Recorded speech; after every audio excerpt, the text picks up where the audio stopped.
సుమన్ టీవీలో మీ business promotions కోసం ఈ కింది నెంబర్ను సంప్రదించగలరు.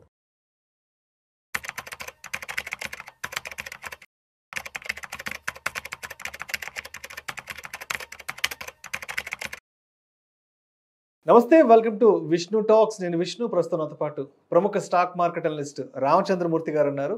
సార్తో మాట్లాడదాం. సార్, రామచంద్రమూర్తి గారు నమస్తే. సార్ నమస్తే విష్ణు గారు. Welcome to Vishnu talks. Thank you sir.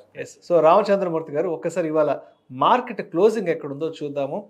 Nifty విషయానికి వస్తే 87 పాయింట్లు నష్టపోయి 25,509 వద్ద క్లోజ్ అయింది. సెన్సెక్స్ విషయానికి వస్తే 148 పాయింట్లు నష్టపోయి 83,311 వద్ద క్లోజ్ అయింది.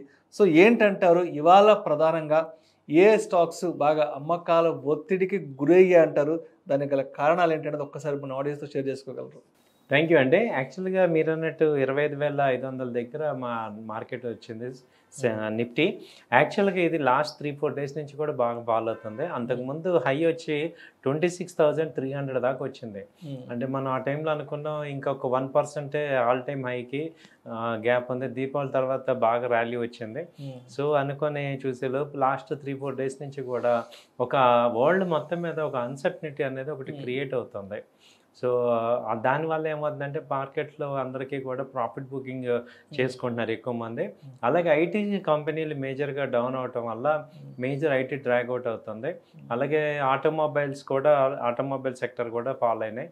అలాగే రిజల్ట్స్ కొంత మన ఇండియన్ రిజల్ట్స్ కొన్ని కంపెనీస్కి ఎఫెక్ట్ అవుతున్నాయి. పర్టికులర్గా గ్రాసిమ్ టాప్ 50 కంపెనీస్లో కొంత ప్రాఫిట్ బుకింగ్ జరిగి మనకి ఇదవుతుంది.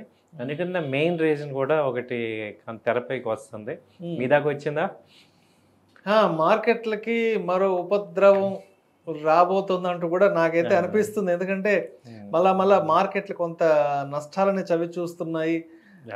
అంటే నేను విన్నది ఏంటంటే వెనిజులా వారు తెర మీదకి రాబోతోంది. అమెరికా వెనిజులా మధ్య కొంత యుద్ధ వాతావరణం నెలకొంటుందంటూ కూడా జస్ట్ ఇందాక ఆర్టికల్ చదివాను. ఏంటి అసలు ఇది ఎంతవరకు మార్కెట్లను ప్రభావితం చేసే అవకాశం ఉందంటారు? ఇదే ప్రభావితం చేస్తున్నాను ప్రజెంట్ లాస్ట్ 3 డేస్ నుంచి కూడా. అమెరికా ఆల్రెడీ వార్ ఫోర్సెస్ అంతా కూడా వెంజులాకి రెడీగా దగ్గరలో పెట్టారు. దానికి వెంజులా ఏంటంటే రష్యాకి సపోర్ట్ తీసుకుంది, మళ్ళీ చైనా సపోర్ట్ ఇచ్చింది. తర్వాత ఈ రెండు ఇవ్వటం వల్ల ఏమైందంటే మళ్ళీ థర్డ్ వరల్డ్ వార్ లాగా వీళ్ళిద్దరూ మళ్ళీ అగెనిస్ట్ అవుతున్నారు అనేది ఒక పెద్ద. ఈసారి కనుక అది కనుక ఏమాత్రం బ్లాస్ట్ అయినా కానీ చాలా ఇంపాక్ట్ ఉంటుంది వరల్డ్ మొత్తం మీద అనేది జరుగుతుంది. దాంతో ఏమవుతుందంటే అంత మార్కెట్ దాన్ని సెన్స్ చేసి బాగా ఫాలో అవుతుంది. వెనిజులాలో ఏంటంటే ప్రజెంట్ తీవ్రమైన ఆర్థిక సంక్షోభం జరుగుతుంది. అక్కడ లాస్ట్ గవర్నమెంట్ని తొలగించి కొత్త గవర్నమెంట్ వచ్చారు. ఆయిల్ డిగ్గింగ్ అవ్వట్లేదు. దాంతో ప్రజలందరికీ బాగా తీవ్రమైన కరువు కాటకాల్లో ఉన్నారు. అలాగే ఇన్ఫ్లేషన్ విపరీతంగా పెరుగుతుంది. ఈ టైంలో ఏంటంటే వాళ్ళు యూఎస్తో కూడా ఒక రకమైన డిస్టర్బెన్స్ క్రియేట్ అయింది వాళ్ళకి, యూఎస్కి. సో దానివల్ల ఏంటంటే ఆ వెంజులాన్ ఆయిల్ వేరే వాళ్ళకి అమ్మకూడదు అనేది వాళ్ళు రిస్ట్రిక్షన్ చేస్తున్నారు. దాని మీద యూఎస్ అయితే ట్రంప్ గారు, ఆయన తెలిసిందే కదా, మొండిగా ఉంటారు కదా, ఆయన రెడీగా యుద్ధ ఫైటర్ జెట్స్ అన్నీ కూడా పెట్టేశారు. అది అయితే ఈసారి అంత ఈజీగా ఆయన లొంగిపోకుండా వెంజులా అధ్యక్షుడు ఇటు రష్యాని శరణు కోరాడు, ఆయన ఓకే అన్నారు. సో ఇప్పుడు ప్రజెంట్ అలా ఉంది పరిస్థితి. ఒక పక్క మనకి రష్యా ఉక్రెయిన్ ఒక గోల్ ఉంటే ఇప్పుడు ఇది రావటం అనేది దీనివల్ల మేజర్గా తీవ్రంగా నష్టం వస్తుంది. అదర్వైజ్ ఇండియన్ స్టాక్ మార్కెట్స్ అన్నీ మొన్న బాగా వచ్చాయి. దీపావళి దాకా మంచి ర్యాలీ అనుకున్నా, మళ్ళీ 1 మంత్ కూడా కాలేదు, అప్పుడే మళ్ళీ బ్యాక్ యూటర్న్ తీసుకుంది. సో సెన్సెక్స్ ఇప్పుడు నిఫ్టీ చూసుకుంటే ఇప్పుడు 25,500 మేజర్ సపోర్ట్ అయితే కనపడుతుంది. ఒకవేళ ఇంకొక 100-150 పాయింట్స్ అటు ఇటు చూసుకుని ఇక్కడ మేజర్గా ఉంది. అయితే బ్యాంకింగ్ స్టాక్స్ బ్యాంక్ నిఫ్టీ బాగా సపోర్ట్ చేస్తుంది. బ్యాంక్ నిఫ్టీ అయితే అంతకుముందు ఆల్ టైమ్ హై 58,500 దాకా కూడా వెళ్ళింది. ఇప్పుడు 57,500 దాకా వచ్చి ఇక్కడ మేజర్గా ఆగుతుంది. అలాగే బ్యాంకింగ్ స్టాక్స్ రిజల్ట్స్ కూడా ఎస్బీఐ రావాల్సి ఉంది. అలాగే అంతకుముందు వచ్చిన ఐసిఐసిఐ బ్యాంక్ కూడా కొంత నిరుత్సాహపరిచింది బ్యాంకింగ్ స్టాక్స్లో. బట్ ఈవెన్ కోటక్ బ్యాంక్ కూడా కొంచెం అంత రాలేదు. హెచ్డిఎఫ్సి అయితే బాగానే వచ్చాయి రిజల్ట్. సో ఇలా ఉంది, బ్యాంకింగ్ స్టాక్ మిక్స్డ్గా ఉంది. అలాగే ఇప్పుడు రిలయన్స్ కూడా పాజిటివ్గానే వచ్చాయి. బాగా వచ్చిన రిజల్ట్ చూస్తే మనకి ఇప్పుడు ఏషియన్ పెయింట్ ఒకటి బాగా వచ్చింది, బ్రిటానియా బాగా రిజల్ట్ బాగా వచ్చింది. వాటి వల్ల కొంచెం వాళ్ళ బాగా లీడింగ్ స్టాక్స్ ఏంటంటే వాళ్ళ బ్రిటానియా ఒకటి, రిలయన్స్ ఒకటి, అలాగే ఏషియన్ పెయింట్స్ ఒకటి బాగా వచ్చాయి. అలాగే డ్రాస్టిక్ ఫాల్ అయినవి గ్రాసిమ్ ఒకటి బాగా డౌన్ అయింది. ఆ తర్వాత పవర్ స్టాక్స్ బాగా డౌన్ అయినాయి. మెటల్ కూడా ఇవాళ బాగా డౌన్ అయినాయి స్టాక్స్. సో అయితే ఇలా మిక్స్డ్గా ఉన్నాయన్నమాట. సో ఏదైనా మార్కెట్స్ అయితే దాదాపు హై నుంచి చూసుకుంటే 800 పాయింట్స్ డౌన్ అయింది లాస్ట్ 3 డేస్లో నిఫ్టీ. అలాగే సెన్సెక్స్ తీసుకుంటే 85,000 మొన్న హై వచ్చింది, అది ఇప్పుడు 83,000 దాకా వచ్చిందండి. ఇలా జరుగుతుంది. రైట్. సో ఇప్పుడు అంటే ఇప్పుడు అక్కడ కానీ ఎందుకంటే మార్కెట్ ఎలా ఉంటుందంటే, మార్కెట్ ఎప్పుడైనా సరే ఒక పాజిటివ్ న్యూస్ కంటే ఒక నెగిటివ్ న్యూస్ కోసం ఎప్పుడు కూడా మార్కెట్ వెయిట్ చేస్తూనే ఉంటుంది.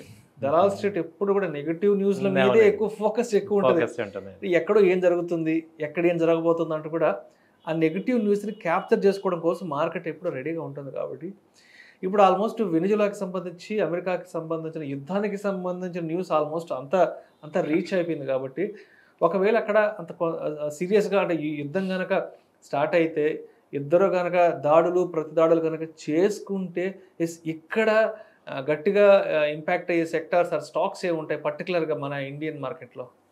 ఇండియన్ మార్కెట్లో ఏమందంటే క్రూడ్ బాగా ఎఫెక్ట్ అవుతుంది సార్. క్రూడ్ ఆయిల్ బాగా పెరుగుతుంది.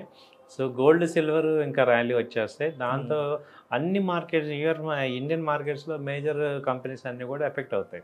ఎందుకంటే ఈసారి బ్యాకప్ రష్యా కూడా ఓపెన్గా ఉంది. కాబట్టి ఇప్పుడు స్టాక్ సెక్టర్లో చూసుకుంటే మేజర్గా వాటికి ఎఫెక్ట్ అయ్యేది ఈ ఆయిల్ కంపెనీస్ బాగా ఎఫెక్ట్ అవుతాయి. బీపీసీఎల్, హెచ్పీసీఎల్, ఐఓసీఎల్, ఆ తర్వాత రిలయన్స్, ఈ ఆయిల్ కంపెనీస్ అన్ని ఎఫెక్ట్ అవుతాయి. దాని తర్వాత ఐటీ కంపెనీస్ ఆల్రెడీ డౌన్ అవుతున్నాయి, అవి ఇంకా ఎఫెక్ట్ అవుతున్నాయి. ఎందుకంటే అక్కడ నుంచి యుఎస్ మార్కెట్ నుంచి కూడా ఈ టారిఫ్స్ అవన్నీ కూడా ఏమీ పెద్ద ఇది అవ్వలేదు. సో అందుకని ఐటీ కంపెనీస్ కూడా బాగా ఎఫెక్ట్ అవుతున్నాయి.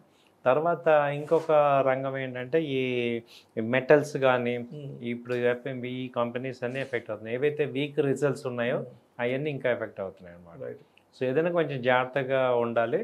సో అయితే ఇంకోటి ఏంటంటే ఓవరాల్గా ఇండియా పాయింట్లో చూస్తే మనకి వచ్చిన ప్రమాదం ఏం లేదు. కాబట్టి ఇప్పుడు ఈ వార్ వచ్చిన ఒక 1 వీక్ 10 డేస్లో వాళ్ళు ఎటు మళ్ళీ అడ్జస్ట్మెంట్ చేసుకొని వెళ్తారు. కాబట్టి సో రైట్ కంపెనీస్, బాగా స్ట్రాంగ్ కంపెనీస్ ఏమైనా ఉంటే పిక్ చేసుకోవచ్చు. ఓకే, భయపడాల్సిన అవసరం లేదు. కొంచెం రైట్ కంపెనీస్ ఇప్పుడు ఇవన్నీ కామన్, ఇప్పుడు అవుతూనే ఉంటాయి. కానీ బట్ మీరు చూస్తే 3 మంత్స్ బ్యాక్ స్టాక్స్కి ఇప్పుడు ప్రైసెస్కి మళ్ళీ బాగా వచ్చేసాయి. అలాగే మంచి కంపెనీస్ ఏమన్నా అంటే బాగా పిక్ చేసుకోవచ్చు. సో సెక్టర్స్ మరి చెప్పమంటే ఈ రియాలిటీ సెక్టర్స్ బాగా పెరుగుతున్నాయి సార్. లోదా కానీ, ఓబ్రాయ్ రియాలిటీ కానీ, ప్రెస్టేజ్ కానీ, గోద్రేజ్ ప్రాపర్టీ, 4 రియాలిటీ సెక్టర్స్ బాగా పెరుగుతున్నాయి. అలాగే సోలార్ సెక్టర్స్ బాగా పెరుగుతున్నాయి. సోలార్ ఎనర్జీ సెక్టర్స్, దానిలో ఏంటంటే ప్రీమియర్ కానీ, వ్యారీ కానీ, సోలార్, ఇవి బాగా ఆల్టర్నేటివ్ ఫ్యూయల్స్ ఉన్నాయి కదా, అవి కొంచెం బాగా పెరుగుతున్నాయి. సో ఈ సెక్టర్స్లో బాగా ట్రై చేసుకోవచ్చు. ఓకే, సో మరి మార్కెట్ ఎక్కడ సపోర్ట్ అండ్ రెసిస్టెన్స్ లెవెల్స్ అక్కడ?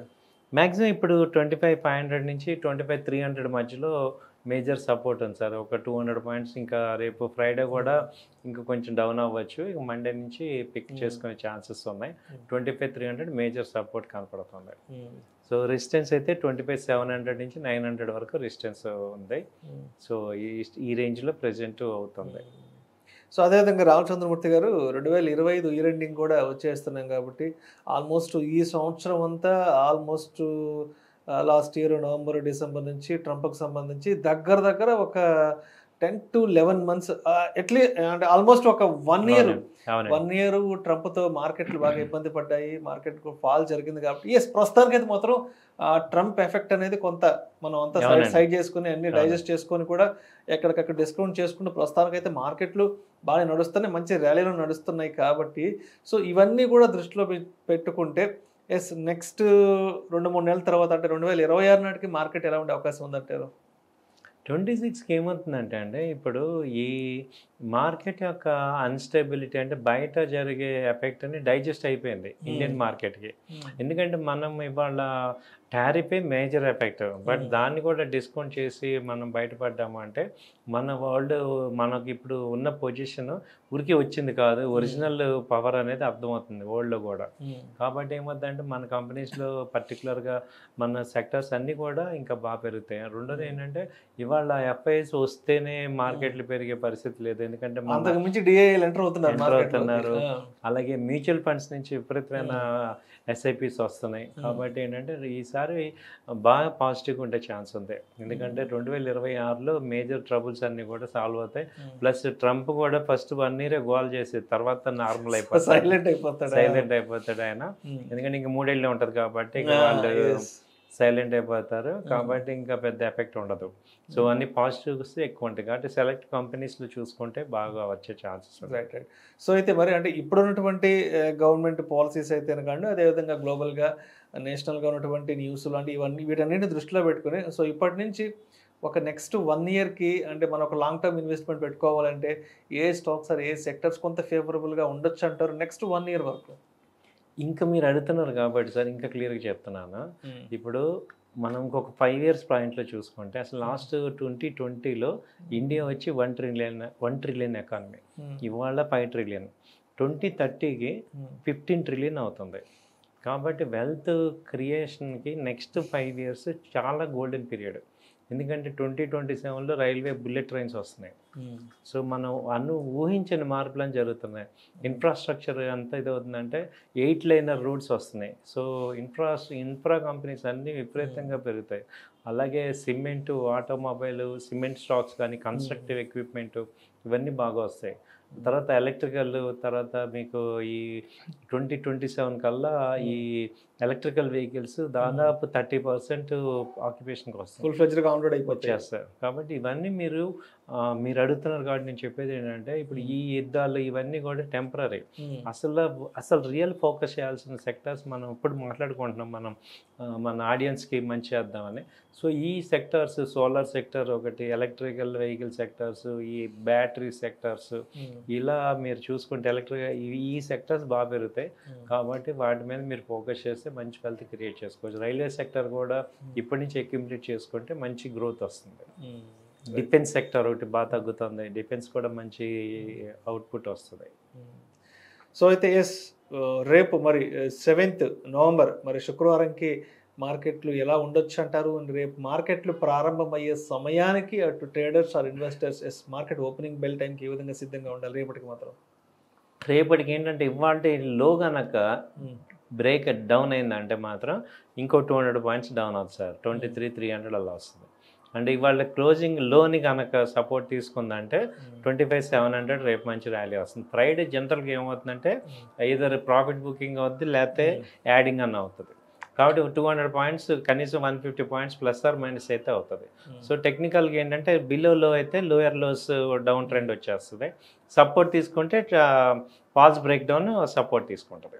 Right sir, right sir. Thank you sir, thank you so much doctor Ramamurthy గారు.